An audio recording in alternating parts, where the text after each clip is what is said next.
और चीन के हथियार भी जैसे अभी नहीं बचा पाए तब भी नहीं बचा पाए। और यह बात चीन को भी समझ में आ रही है। भारत के स्वदेशी हथियारों ने साबित कर दिया है कि चीन के माल की ना कोई गारंटी होती है ना कोई वारंटी होती है। चीन के 4 JF-17 thunder fighter jets Bharat ने उड़ा दिए। चीन का HQ-9 missile defence system Bharat ने ड्रोन अटैक में ही बर्बाद कर दिया। चीन के LY-80 और FM-90 air defence system BrahMos छोड़िए भारतीय ड्रोन्स तक को ट्रैक नहीं कर पाए।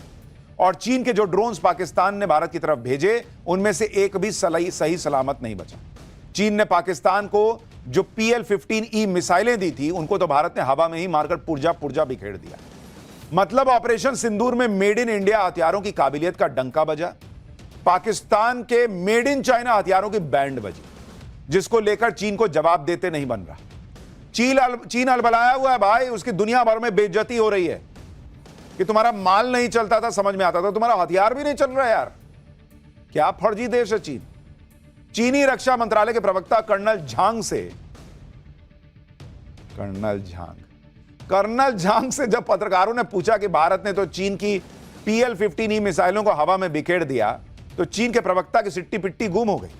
उसको जवाब ही देते नहीं समझ में आ रहा था। वो सिर्फ इतना बोल पाया कि जिस मिसाइल पर आप सवाल उठा रहे हैं वो एक निर्यात उपकरण है, जिसको देश और विदेश में कई रक्षा प्रदर्शनियों में दिखाया गया है।